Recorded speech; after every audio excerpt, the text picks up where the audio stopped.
जय मसीह की आप सबको। आइए आज का वचन करते हैं शुरू। प्रेरितों के काम 22वां अध्याय और दूसरा वचन। वह ये सुन कर के वह हमसे इब्रानी भाषा में बोलता है और वह चुप हो गए। तब उसने कहा, और उसका 26 का 24 आयत पढ़ेंगे। जब वह इस रीति से उत्तर दे रहा था तो फिलिप्पुस ने ऊंचे शब्द से कहा, हे पौलुस, तू पगला है, बहुत ज्ञान ने तुझे पगला कर दिया है। प्रभु पढ़े गए वचन पे प्रभु आशीष करे। आइए हम छोटी सी प्रार्थना करते हैं। प्यारे प्रभु जी, धन्यवाद स्तुति और बड़ाई के साथ आपके चरणों में आके चुप जाके प्रणाम करता हूँ। प्रभु जी, समय दिया उसके लिए भी धन्यवाद देता हूँ। प्रभु जी, जो पढ़ा गया वचन इसके ऊपर प्रभु जी आप आशीष करें, और प्रभु जी आपने मुझे चुना है उसके लिए धन्यवाद देता हूँ। प्रभु जी, मैं भी अपनी बुद्धि और ज्ञान के साथ नहीं, प्रभु जी पवित्र आत्मा से भर के बोलने के लिए प्रभु जी सहायता और मदद करें। हमारी प्रार्थना विनती को प्रभु यीशु मसीह के नाम से मांगते हैं, आमीन। अब तक हम पौलुस के बारे में 7 पाठ देख चुके हैं। आइए हम आगे पौलुस के बारे में और उसकी जर्नी के बारे में आगे और जानते हैं।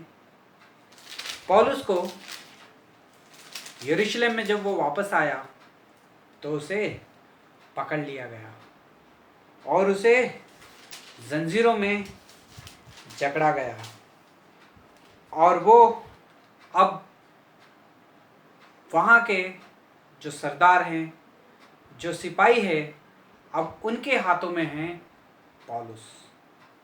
अब पौलुस को वो लोग पकड़ के लेके जा रहे हैं, और वहाँ पे जब वे पौलुस को गढ़ में ले जाने पर थे तो उसके पलटन के सरदार से कहा कि क्या मुझे आज्ञा है कि मैं तुझसे कुछ कहूँ। उसने कहा कि तू यूनानी जानता है, क्या तू वह मिस्री नहीं? तो इन दोनों से पहले पौलुस ने पलटन के सरदार से कहा कि मैं कुछ कहना चाहता हूँ। जब पलटन का सरदार ने, जब यहूदी और इजरायली जब पौलुस के ऊपर चिल्ला रहे थे कि इसे मार डालो, इसे मार डालो, तब ये आगे बढ़ने से पहले, बात या हल्ला मचने से पहले, वो सरदार चाहता था कि मैं इसे यहाँ से लेके चले जाऊँ। जब जा रहा था तो पौलुस ने उसे कहा कि मैं आपसे एक इजाज़त चाहता हूँ, मैं चाहता हूँ कि मैं कुछ बोलूँ इस भीड़ से। तो वो पलटन के सरदार ने उसे एक मौका दिया पौलुस को बोलने का, और पौलुस ने वहाँ पे शुरू किया। और पौलुस ने कहा, जब उसने आज्ञा दी तो पौलुस ने सीढ़ी पर खड़े होकर लोगों से हाथ, और सीढ़ियों के ऊपर यरूशलेम की जो मंदिर की सीढ़ियाँ थी वहाँ पे वो खड़ के बोलने लगा। और वहाँ पे जब बोलने लगा तो उसने शुरू किया इब्रानी भाषा में बोलना। जब वो इब्रानी भाषा में बोलने लगा तो सब लोग चुपचाप हो गए, क्योंकि वहाँ के लोग जानते थे ये इब्रानी भाषा को। यरूशलेम के यहूदी और इजरायली जितने भी लोग थे, सब लोगों को पता था कि ये क्या बोलता है। पौलुस अपने बारे में बता रहा है कि ये लोग मुझे बचपन से, लड़कपन से ही, ये यहूदी लोग जितने लोग हैं, ये सब लोग मुझे जानते हैं। मैं कहाँ पे पैदा हुआ ये जानते हैं, मेरी जन्मभूमि कौन सी है ये भी जानते हैं, और मैं कैसा था ये भी जानते हैं ये लोग। और ये लोग ये भी जानते हैं कि मैं कहाँ पढ़ा लिखा हूँ। यहाँ पे लिखा है 30:22 में और 30:3 में लिखा है कि मैं तो यहूदी मनुष्य हूँ जो कलकिया और तिर्सस का रहने वाला, मतलब कलतिया देशम में तिर्सस का रहने वाला हूँ मैं।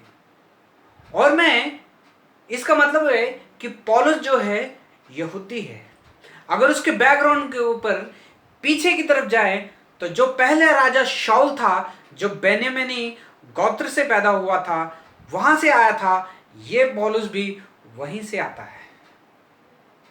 तो ये बचपन से ही जो है यहूदी है, और इसे धर्मशास्त्र के बारे में, हर एक चीज के बारे में पूरी अच्छी तरह से जानता था। और इसने बहुत ही ध्यान के साथ धर्मशास्त्र को पढ़ा था और जानता था। लेकिन धर्मशास्त्र को यह भी जानता था और ये पढ़ा था और उसे सब पता था उसके बारे में, लेकिन जब तक उसे प्रभु यीशु मसीह ने दर्शन नहीं दिया तब तक पवित्र आत्मा ने काम नहीं किया। हे भाइयों और बहनों, एक पौलुस जो पहले जीता था शाऊल की तरह, और उसे धर्मशास्त्र के बारे में, सारी विद्याओं के बारे में, सारे चीजों के बारे में उसे पता था, लेकिन कभी भी कुछ नहीं किया, कभी भी किसी को सुसमाचार नहीं सुनाया। यहाँ पे अगर 22 अध्याय में अगर हम आगे पढ़ते हैं तो मैंने पुरुष और स्त्रियों दोनों को बंदी गृह में डाला है। वो बता रहा है, पौलुस अपने बारे में गवाही दे रहा है कि जब मैं पुराने जीवन में था तो ये सब लोग मुझे जानते हैं। मैंने कई अधिकार, मेरे से बड़े जो अधिकारी है उनसे मैंने चिट्ठी ली और उन सब को जो मसीह में हैं उन सब का मैं विरोधी था, और क्या स्त्री, क्या पुरुष, क्या बच्चा, क्या बूढ़ा, सबको मैं मारता था और कूटता था और उन्हें जेल में डालता था और उन्हें सताया करता था। जब स्टीफन को मारा गया तभी भी मैं उनके सामने ठहरा हुआ था। मैं भी उसका गवाह हूं। एक जब उसे मारा गया था उसका सहभागी था मैं भी। लेकिन जब मुझे और भी कुछ करना है और भी मसीह लोगों को नाश करना है, बर्बाद कर देना है, इसमें कोई भी जो मसीह विरोधी था मैं, और मसीह का विरोधी ऐसा था कि लोगों को जब मारता था मुझे बहुत ही आनंद और खुशी होती थी। जब ऐसे ही लोगों को मैं पकड़ने के लिए दमिश्क में गया अधिकार के साथ, ताकि मैं उसे जो मसीह लोग हैं उन्हें पकड़ के लाके यहाँ पे सबके सामने लेके आऊं, उन्हें बंदीगृह में डालूं या मार डालूं, तब जब मैं रास्ते पे जा रहा था तब एक उजाला जो मेरे सर के ऊपर जो ऐसा चमका कि मैं और मेरे साथी जितने लोग जा रहे थे पूरे के पूरे हंद वहां से गिर गए, और वो उजाले में कुछ पता नहीं चला कि ये कौन सा उजाला है जो हमें रोक रहा है। लेकिन वहां से एक आवाज आई कि है शाऊल, तू मुझे क्यों सताता है। मेरे साथी भी मेरे साथ में थे। ये लोगों को, सब लोगों को ये पता था कि कुछ चमका है जिससे हमें दिखाई नहीं दे रहा है, लेकिन जो आवाज आती थी वो सिर्फ मैं सुनता था और वो मुझे सुनाई देती थी, और वो आवाज में से एक ही आवाज निकलती थी कि है शाऊल, तू मुझे क्यों सताता है। मैंने कहा, प्रभु आप कौन हैं? तो प्रभु ने कहा कि मैं मसीह हूं जिसे तू सताता है, जिसे तू मारता है, जिसे तू जेल में लेके चले जाता है, जिसे तू सताता है, वो मैं हूं। तू मुझे सताता है। जब ये बात पर यीशु ने मुझसे की और मैं एकदम से अंधा हो गया था, मुझे कुछ भी नहीं पता था। मेरे साथियों की मदद से मैं दमिश्क में गया और वहां पे एक भक्त था जो परमेश्वर का सच्चा भक्त था, हनन्याह। वो मेरे पास आया और उसने कहा, हे शाऊल, हे मेरे भाई शाऊल, तू देखे, प्रभु यीशु मसीह के नाम से कहता हूं कि तू देखने लगे। मैं तो अंधा था। जब वो मेरे पास आया तब मेरी आंखें खुल गई और मैं देखने लग गया। जब उसने कहा कि मेरे परमेश्वर ने, यीशु मसीह ने तुम्हें चुन लिया है ताकि तुम उन सब के गवाही दे सको और अन्य जातियों में जाके सुसमाचार को सुना सको, जो धर्मशास्त्र में जो भविष्यवाणी हो चुकी हैं उसी के बारे में तुम सबको बता चो और गवाही दे सको। इसलिए मैंने तुम्हें चुन लिया है। मुझे यीशु मसीह ने, परमेश्वर ने अपने काम के लिए चुना है और मैं उसका काम अभी कर रहा हूँ, और जो कुछ भी मैं करता हूँ ये सब जो है यीशु मसीह के, यीशु मसीह ने चुना है और मैं उसका काम करता हूं। मेरे अंदर कोई दोष नहीं है। जब ये बातें जो बता रहा था तो वहां के यहूदी सब लोग चिल्लाने लग गए कि इसे मार दो, कितनी बड़ी गलती कर रहा है, ये धर्मशास्त्र के विरोध में बोल रहा है, ये मूसा के धर्मशास्त्र को गलत कह रहा है और किसी मसीह को लेके आके कह रहा है कि ये परमेश्वर है, ये हमारे पाप क्षमा करेगा। जब वहां के सिपाहियों ने कहा कि तुम जाके उसे कोड़े मारो और सच मंगाओ, सैंत शब्द बोल देगा पौलुस, तो जब उसे कोड़े मारने के लिए शुरू किया तब वो कहता है कि तुम मुझे बिना दोष पाके मुझ पे कोड़े कैसे चलाओगे करके पौलुस अपना जो केस है वो खुद ही लड़ रहा है। उसने कहा कि तुम्हें एक रोमियों के ऊपर हाथ उठाना क्या उचित है बिना दोषी पाके। जब ये बात वहां के सरदार को या वो सिपाही को पता चली तो वो आया और उसने कहा, वो भी डर गया कि ये तो रोमी है। जब उसे आके पता चला कि ये भी रोमी है, उसने कहा कि पौलुस क्या तुम रोमी हो? पौलुस ने कहा हाँ, मैं बचपन से ही रोमी हूं। उसने कहा ये जो है पद पाने के लिए मुझे कई सारे पैसे देने पड़े, लेकिन तू तो अपने जन्म से ही रोमी है। हे भाई और बहनों, ये रोमी जो है ये बहुत ही अच्छी और बड़े लोग हैं। ये लोग ये वहां के सबसे बड़े और सबसे अमीर और सबसे ज्ञानवान लोग और सबसे ताकतवर लोग जाने जाते हैं। जो वहां की जाति है वो बड़ी जाति है रोमियो।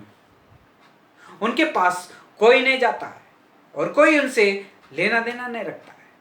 लेकिन पौलुस ने परमेश्वर का काम करने के लिए, यीशु मसीह का काम करने के लिए अपने पद को, अपनी हर एक चीज को, अपनी इच्छा को, अपनी वीआईपी की लाइफ को, उसने सबको छोड़ दिया और आ गया यरूशलेम में गवाही देने के लिए। सिर्फ मैं प्रभु यीशु मसीह के लिए काम करूंगा। जब उसने सबके सामने वहां के यहूदियों को और वहां के सरदारों ने सबको ये गवाही बताई तो सब लोग चिल्लाने लग गए कि ये विरोध करता है, ये गलत बोलता है और इसे सजा मिलनी चाहिए और इसी मौत की सजा मिलनी चाहिए। तब पौलुस कहता है कि मुझे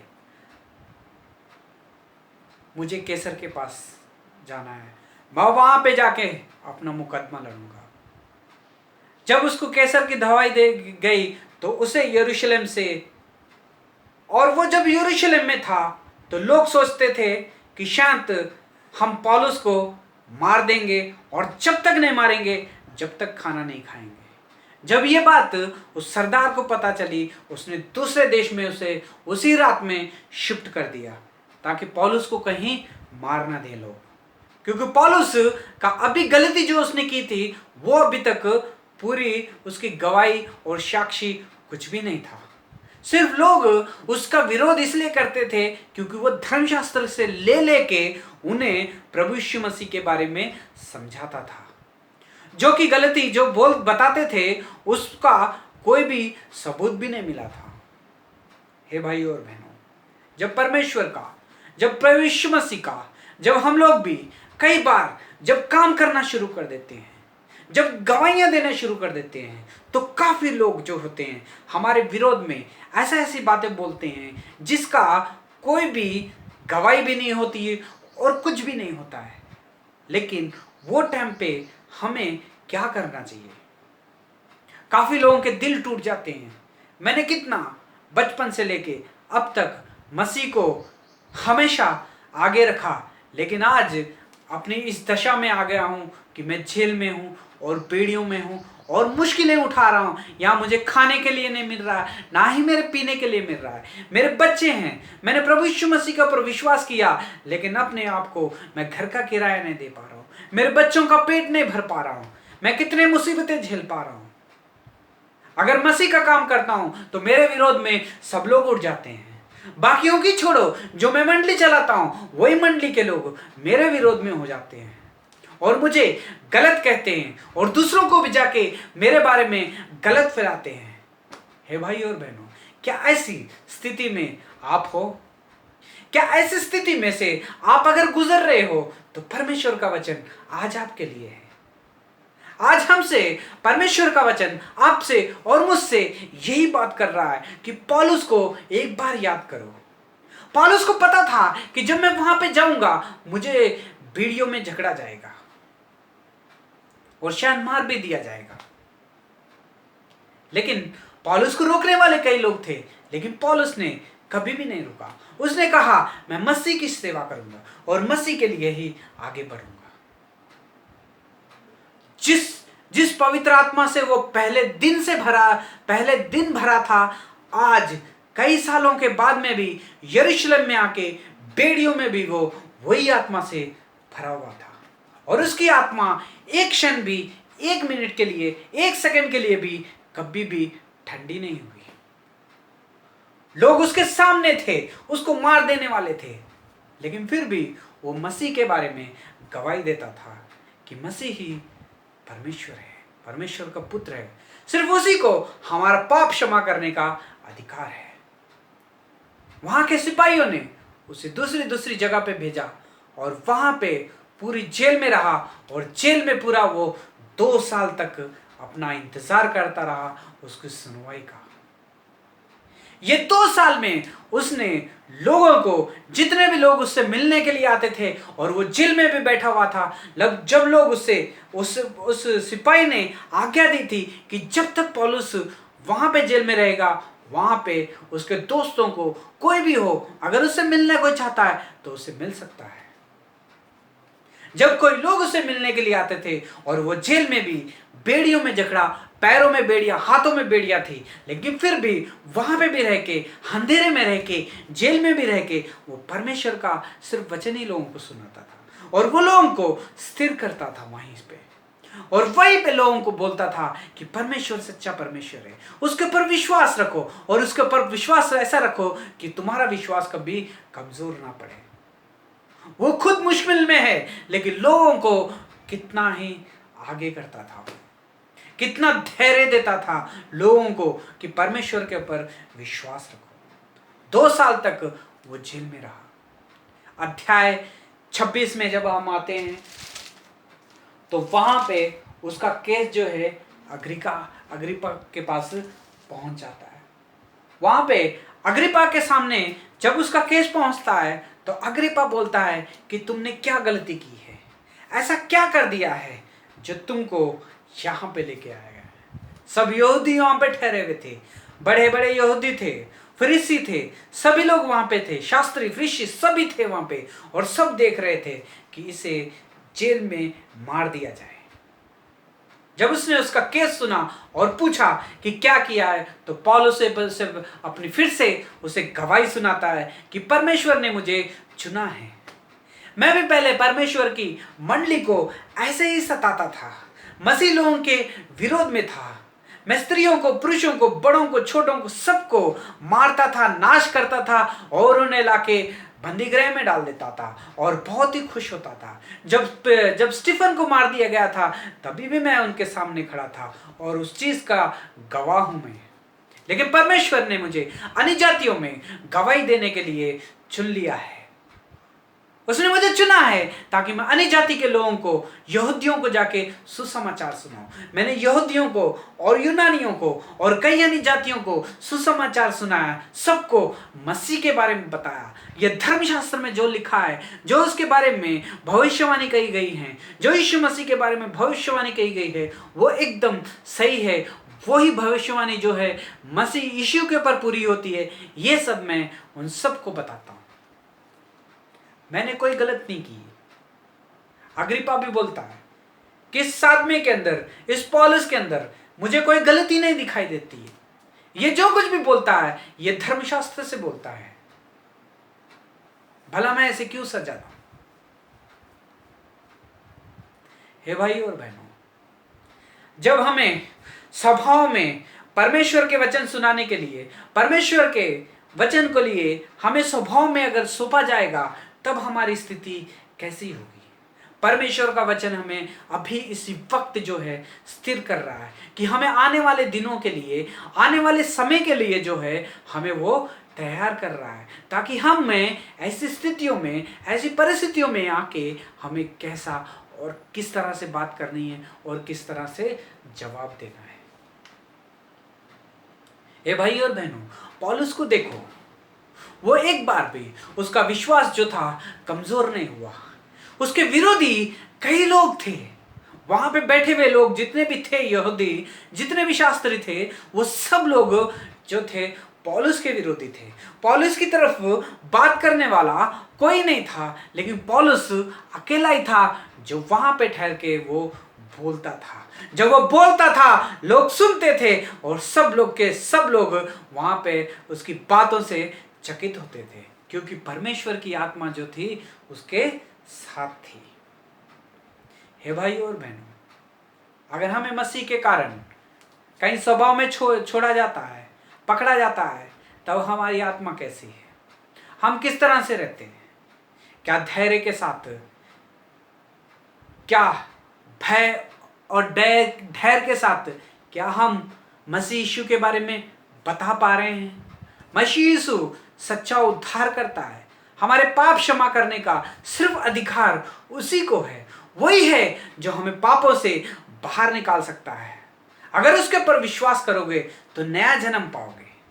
वो हमारे पूरे पापों को क्षमा करने का अधिकार भी प्रभु यीशु मसीह को है। क्या ऐसे बातें, ऐसी चीजें हम लोगों को बता पाते हैं मुश्किल घड़ी में भी? हे भाई और बहनों, हमने क्या सीखा आज?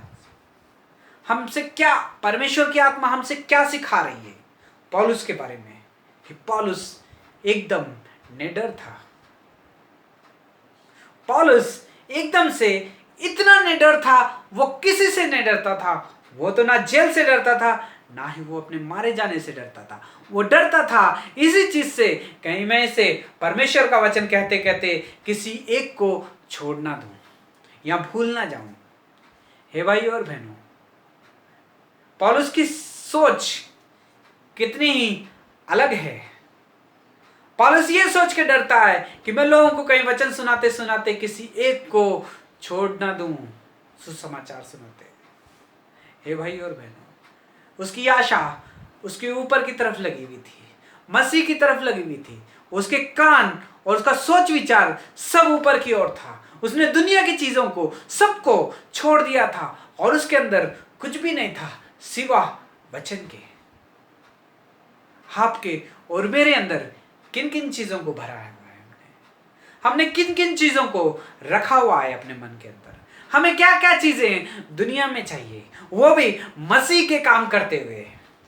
हे भाई और बहनों, मसीह के काम करते हुए हमें काफी चीजों की जरूरत है और काफी चीजों की हम आशा रखते हैं कि मुझे ये मिल जाए, मुझे ये भी चाहिए, वो भी चाहिए, ये सब मुझे मिल जाए।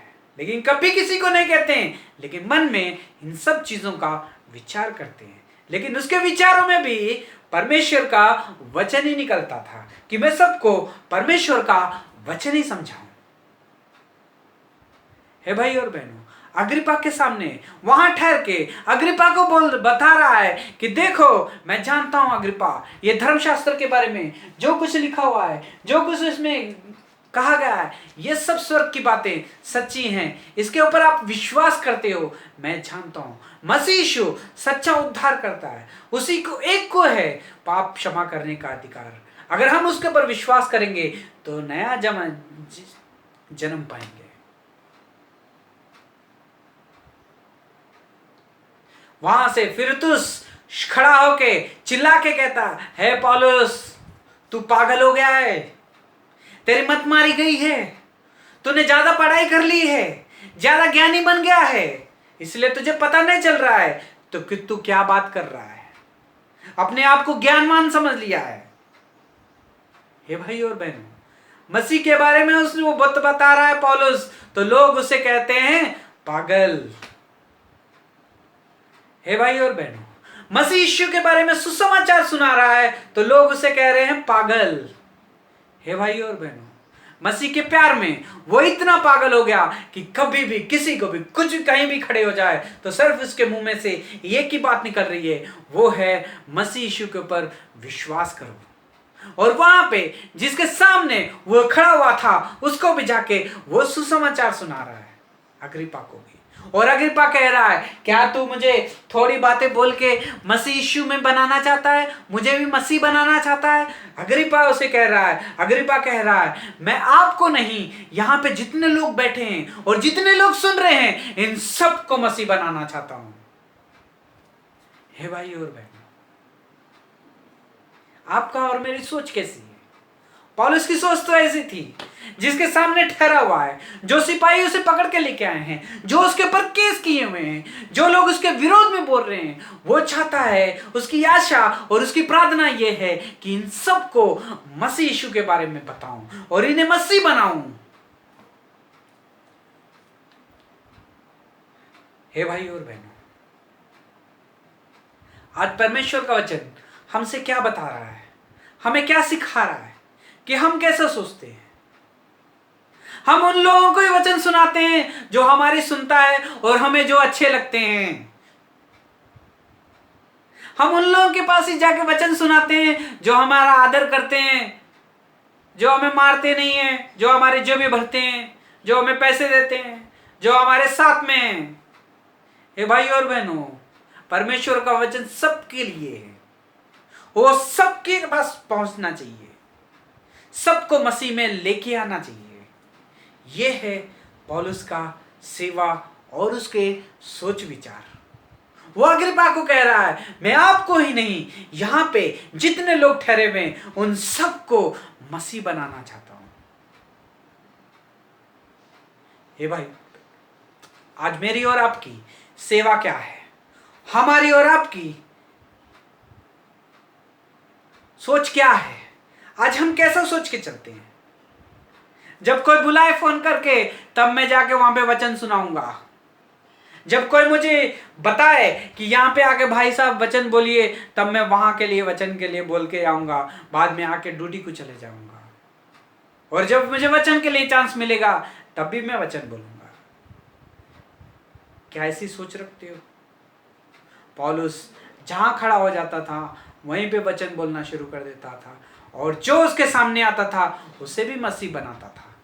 उसकी इच्छा ये थी कि जो उसके विरोध में आए हैं, जो उसको लेके आए हैं, जिसके सामने मैं ठहरा हूं, जिसके सामने मेरा केस चल रहा है, जिन लोगों ने मुझे जेल में डाला है, जिन्होंने मुझे बेड़ियों में डाला है, मेरी प्रार्थना ये है कि इन सबको मसीह बना दो। पौलुस, जिसने अपना जीवन पूरा का पूरा मसीह को समर्पण किया, उसने पूरा सोच और विचार से भी दूसरी चीजों को माइंड में नहीं लेके आया। उसने हर एक चीज को बाहर छोड़ दिया।